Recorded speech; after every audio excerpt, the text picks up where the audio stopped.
The stage lights flared. Applause thundered. And there they were, Stephen Colbert, ever grinning behind his desk, and Denzel Washington, straight-backed and unblinking in the guest seat. What began as a routine taping of The Late Show was about to unravel into a moment the internet would not let die. Stephen leaned forward, cue cards fanned like a deck of tricks. "So Denzel," he smirked, "people say you're intense. Like, don't sit next to him at a dinner intense.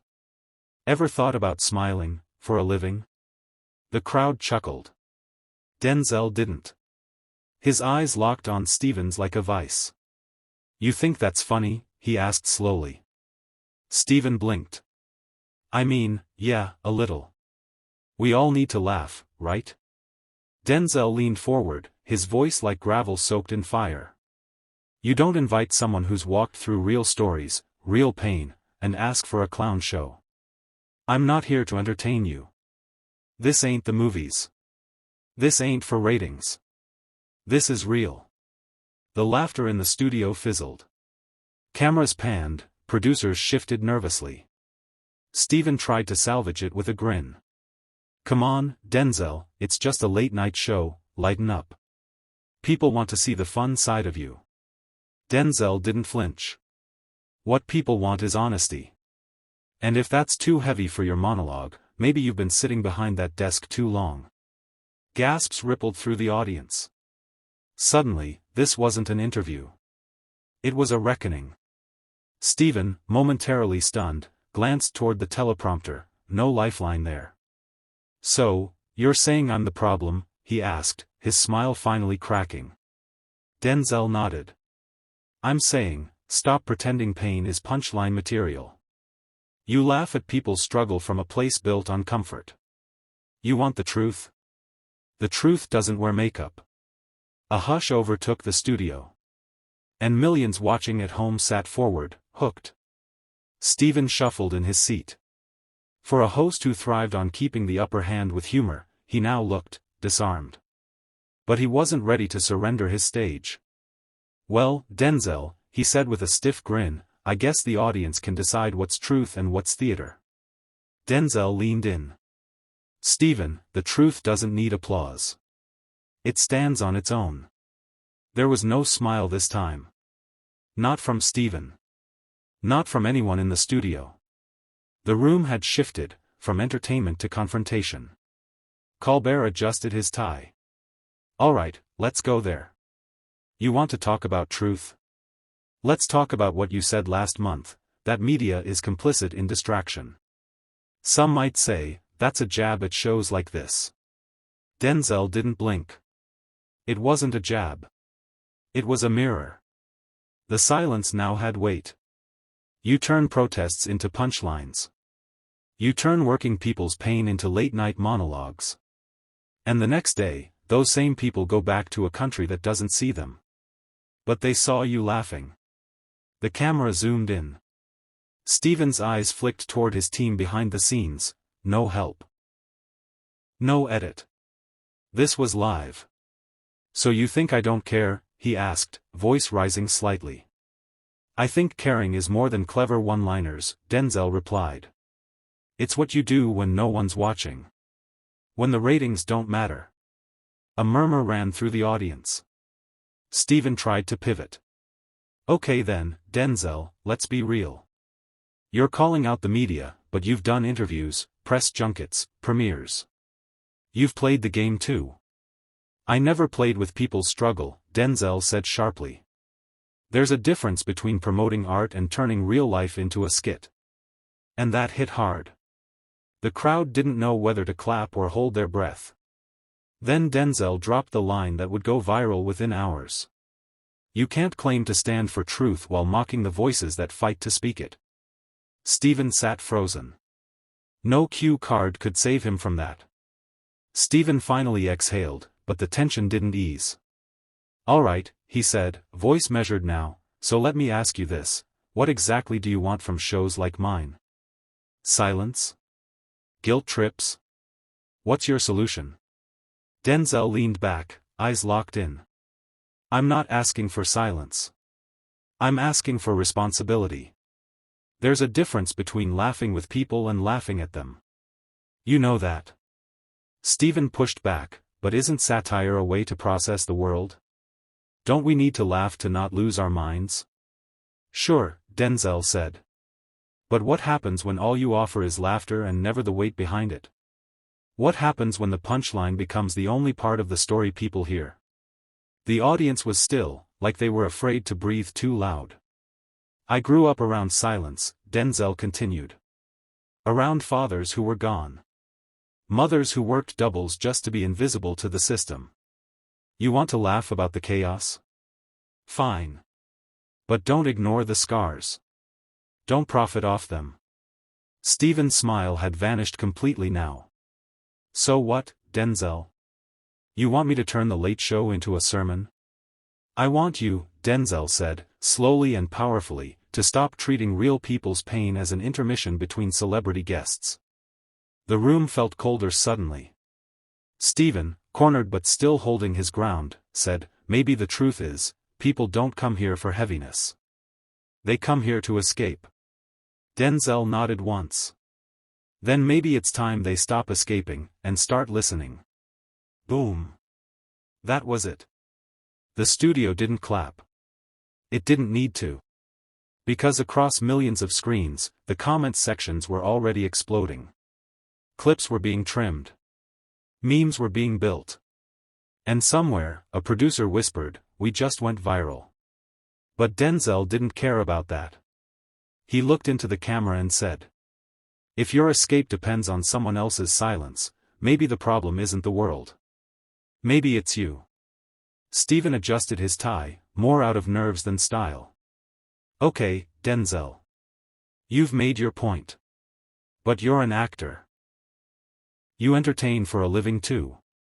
You've done roles that were violent, intense. Don't you think you've profited from the same pain you're criticizing?" Denzel's response came fast. "You're right, I've played cops, killers, saints, and sinners. But I never made fun of the pain. I showed it. I made people sit in it. And if they left the theater changed, that was the point." Stephen tried to pivot. "But this is TV. Late night. People don't want to sit in pain at 11:30 p.m. And that's the problem," Denzel shot back. "People want the sugar without the truth. They want to pretend they care, post a hashtag, then turn on a monologue and laugh the guilt away." The audience was caught between discomfort and awe. Colbert narrowed his eyes. "You think I'm the problem?" "I think you're part of a bigger one," Denzel said. "The problem where media tells the privileged they're allies just because they laugh at the right things." Stephen leaned forward now, visibly tense. "So what's the solution, Denzel? You want every host to start crying on camera?" "No," Denzel said. "I want every host to stop pretending this is a game. To stop performing morality and start living it." There was a silence, thick and tangible. Then, Denzel turned toward the camera again. "To those watching at home, ask yourselves, when was the last time you were uncomfortable on purpose? Because comfort is the enemy of change." Boom. Stephen looked rattled. Not angry. Not humiliated. But cracked open. Like Denzel had pulled a mirror from his coat and forced the room to stare. And just like that, a trending hashtag was born. Stephen straightened in his chair, trying to recover. "So what are we supposed to do? Cancel comedy? Shut down every late-night show that doesn't pass your moral purity test?" Denzel's laugh wasn't amused, it was sharp, surgical. "No, Stephen. But maybe ask yourself this, when did telling the truth become a brand strategy?" The audience murmured, unsure whether to clap or stay quiet. Stephen tried to pivot. "I've interviewed presidents, activists, war heroes. I use this platform to raise awareness." "And you dilute it with applause breaks and laugh tracks," Denzel cut in. "Awareness isn't transformation. It's a pit stop for people who want to feel good without doing the work." Colbert's tone shifted now, defensive, a little wounded. "So you're saying I'm fake?" "I'm saying the system you operate in rewards the illusion of progress," Denzel replied calmly. And you're good at playing that part. The crowd went quiet again. Stephen exhaled through his nose. You know what? You sound angry. Damn right I am, Denzel said, eyes locked. I've earned that anger. I buried friends you only tweet about. I've walked through neighborhoods you fundraisers forget. So yeah, I'm angry. And I bring that with me everywhere. Even here. There it was. Raw. Unapologetic. Unedited. Colbert blinked. I didn't invite you here to fight, he said. And I didn't come here to perform, Denzel replied. Camera lights seemed hotter. Air, thinner. The energy? Electric. And somewhere on Twitter, the clip already had 2.3 million views. Stephen Colbert shifted in his seat, momentarily stunned by Denzel's last remark. The studio lights glared off his glasses as he attempted to regain composure, but his face betrayed the pressure. You say you didn't come here to perform, Denzel, he began slowly, but this feels like theater. Denzel leaned forward, elbows on the desk, his voice steady. No, Stephen. What you do is theater. What I'm doing is history speaking through me. There's a difference. A hush swept the studio. The live audience, now fully silent, leaned in. Stephen exhaled, trying to reframe. Then let me ask this, if the media, if people like me, are part of the problem, what's the solution? Should we just hand over the mic to anger? You still don't get it, Denzel replied. It's not about giving the mic to anger. It's about finally listening to the voices you've edited out for comfort. He pointed lightly toward the crowd. There are people watching right now who've screamed into the void for years. They're not mad because they enjoy it. They're mad because they've been polite, and ignored. Stephen raised a brow. So I'm complicit? If you benefit from the silence, you're part of the system that enforces it, Denzel answered. You don't have to wear a badge or hold office to uphold injustice. Sometimes all it takes is a punchline in the wrong place. The audience didn't know how to react, some clapped, others looked around uncertain. But one thing was certain, the air had shifted. Colbert broke the moment. That's a lot to lay at the feet of a talk show.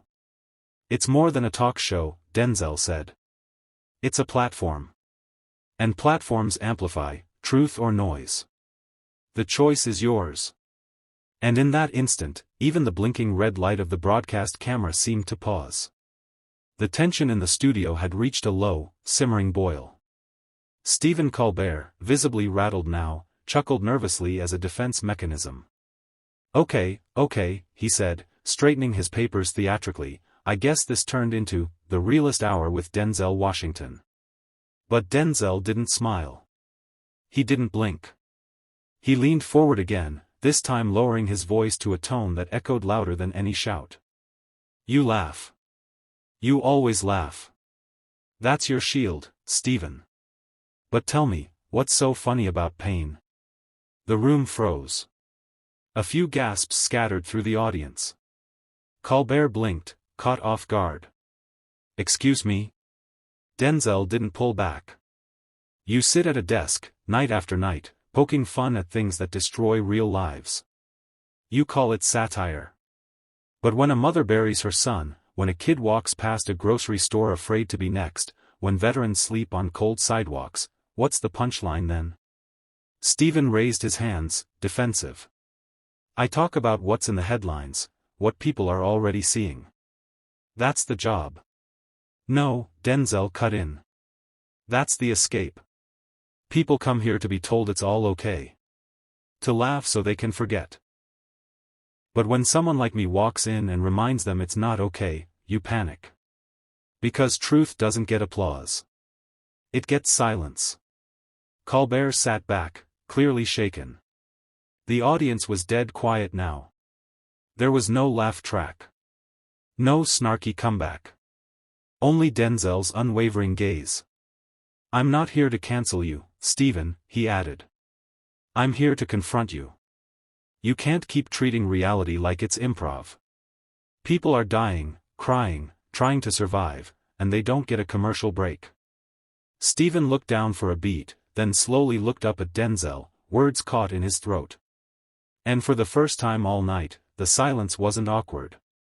It was sacred. The tension inside the studio had evolved into something deeper, a standoff not just between two men, but between two philosophies of presence. Stephen Colbert leaned forward, his face tightening as he fired his next shot. You come in here like you're Moses with a script, preaching about pain as if the rest of us don't see it. But when was the last time you actually listened to someone who disagreed with you? The crowd fell silent again. The air in the studio thickened, as if it had turned to fog. Denzel blinked once, slowly, then sat up straighter in his chair. The camera caught the micro-expression, calm, but razor-sharp underneath. Stephen, he said, voice steady but simmering, when you joke about the pain of people who look like me, you're not disagreeing. You're dismissing. And that's not comedy. That's cowardice dressed in applause. Colbert's face flinched, barely, but enough to register. Denzel wasn't finished. You say you're listening. But I watched you mock an entire generation of young men trying to survive broken homes and broken streets. You did it with a smirk. So don't lecture me on dialogue. You've built a stage out of sarcasm and now you're surprised when someone walks on it with truth. The camera zoomed slightly on Colbert's face. For a moment, the man known for quick wit looked almost exposed. Comedy, Denzel continued, can heal. But what you do? It hides behind laughter. It dodges accountability. And maybe that works with your writer's room. But not with me. Someone in the audience gasped. Colbert tried to interject, now hold on. But Denzel held up a hand. You asked for this conversation. I didn't knock on your door. You brought me here to speak. So let me speak. And if that's too much heat for your studio lights, maybe you should step out of the kitchen. That line hit like a hammer. Several audience members murmured. A few even clapped, nervously. Colbert sat back, blinking. It was clear that the tone had shifted. The power in the room had changed hands.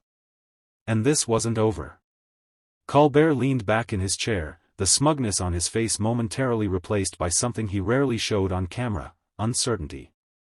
He adjusted his tie, buying a few seconds of silence, but the audience felt it. The momentum had clearly shifted. Okay, he said, forcing a laugh, so I guess we're not doing jokes tonight. Denzel didn't smile. This is the joke, he said plainly. That it takes a man like me raising his voice for 5 minutes on your stage, for truth to finally be heard. Colbert tried to recover.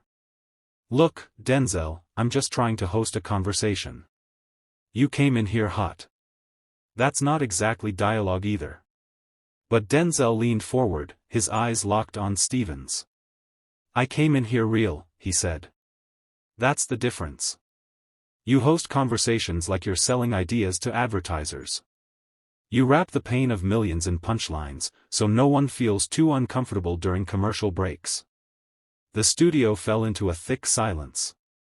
Even the crew behind the cameras were locked in, stunned by the confrontation playing out in real time.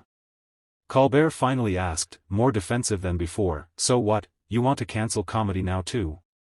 No, Denzel answered, I want it to grow up. I want it to stop kicking down while pretending it's edgy. I want you to stop calling trauma material. And I want you to recognize that when you laugh at pain you don't live, you're not clever. You're complicit. Colbert shook his head. You're painting me as some kind of villain, and I think that's unfair. Denzel didn't blink. It's not about you being the villain. It's about you pretending you're the voice of reason while silencing the voices that bleed. A wave of murmurs moved through the audience. You think you're the resistance, Denzel continued. But all you've resisted is discomfort. And tonight, you met it head-on. So what now? You gonna joke your way out of this too? Colbert opened his mouth, but nothing came out. The words were gone. The lines, the rhythm, the snark, silenced. And for the first time in years, the audience at the Late Show wasn't laughing. They were listening. Colbert's silence was louder than any punchline he could have offered. For years, he'd mastered the art of disarming opponents with charm, with wit, with a smirk that said, "I'm just asking questions." But now, facing Denzel's unshakable gaze, there were no cards left to play. Denzel finally broke the silence. "I didn't come here to perform, Stephen. I didn't come here to be your Friday night feature, framed between a monologue and a commercial for fast food. I came here because you and others like you helped build the illusion that everything's fine, as long as it's funny." Colbert straightened in his chair, his tone softer now. "So what do you want? What's your point?" "My point," Denzel said, "is that the stage you built could have been sacred. It could have been used to amplify stories that matter. But you turned it into a mirror for applause, not a window into truth." Colbert looked toward the audience, then back to Denzel. "So you're saying I've failed?"